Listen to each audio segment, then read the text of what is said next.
Motion is approved. There being no other candidate, Police Major General Mau Ranada Aplasca is hereby elected as Sergeant at Arms of the Senate. Again, the oath taken to follow after the session. Majority Floor Leader. Mr. President, we are ready to hear the address of the Senate President.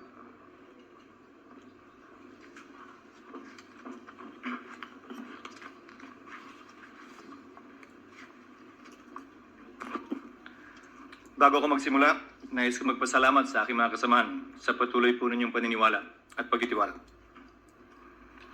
Esteemed members of the Diplomatic Corps, members of the Cabinet, my dear colleagues in the Senate, both past and present, my fellow workers in government, mga minamahal kong kababayan, Diyos marhay na aga sa Saindo Gabos, good morning. As we open the 20th Congress of the Republic of the Philippines, allow me to begin, as I do every morning, with a prayer for serenity. If you're familiar with it, kindly bear with me. Lord, grant us the serenity to accept with patience the things we cannot change. Grant us the courage to change the things that we can, and most importantly, grant us the wisdom to know the difference. These words have comforted me all of my life, especially now, as we enter another turbulent chapter in our nation's history. These words also offer clarity in times of confusion and calm in moments of crisis. Of late, there seems to be no shortage of either. It seems our days are full of contention and conflict, issues that divide, politics that polarize, and partisanship that distracts us from our work. Some will say we are a divided nation, and that this is reflected even in our chamber. To this I say, in a democracy, disagreement is not division, and that debate is not synonymous with dysfunction. On the contrary, I believe that disagreements, debates, and disputes are evidence that our democracy is alive and well. For as history has shown us, democracy does not wither from too much debate. Rather, it dies from too little. In our line of work, we should not and cannot take things personally, especially in the age of social media, where every citizen has a platform in the palm of his or her hands. We should not and cannot respond to every comment. We should rise above any anger, resentment, and bitterness we may have. We should move on. We should move forward, and we must continue to do our job. We are here to serve our people, guided by our conscience, driven by our conviction, and emboldened by courage. We should not and cannot bow to a mob. We will not be cowed by the shrillest of voices. We will stand up for what is right, what is just, and what is consistent with the rule of law and our Constitution. That we disagree does not mean that you are right and I am wrong, or that I am right and you are wrong. After all, nobody has a monopoly of good ideas, intentions, and plans for our country. Nor does anyone have a monopoly for love of our country. Just because I am not on your side does not necessarily mean I am on the wrong side. Let history be the judge of that, for hindsight is always 20/20. We are the nation's conscience, and it's the final check of abuse and tyranny of the so-called majority at times, unyielding to threats, unmoved by noise, and unafraid to say no if it is the right thing to do. And let me make one more thing clear, though. Yes, I may hold the gavel. I may preside over sessions, issue orders, and signal the start and end of debates. But this Senate is not mine alone to lead. The direction we will take will never be determined by a single hand, much less my hand, but by 24 heads, each with a mandate, each with a mind, each with a voice that matters. This is a collective body, and its strength lies in the balance, not in the banging of that gavel. Well, we come from different provinces, parties, and pasts. I have no doubt this Senate shall prevail despite the issues that have come to divide us. We have overcome them before, and we shall overcome these again. Throughout history, humanity has thrived on the rich tapestry of diverse perspectives, each contributing a unique thread to the fabric of our society. It is this mosaic of voices that brings innovation, progress, and understanding. No one perspective holds all the answers, and it is precisely in our differences that we should find strength. We must cherish diversity of thought and approach it with humility.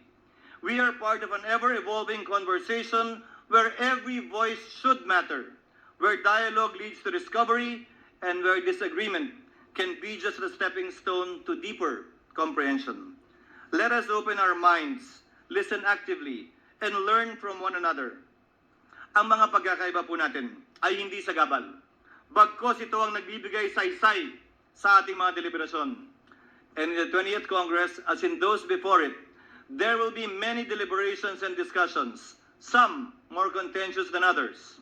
In these moments, I pray we choose to listen more, not to shout louder, to disagree without being disagreeable, to always be respectful and to respect each other's opinion, to speak not to score political points, but to make a point, and to debate not to destroy each other, but to build the nation together.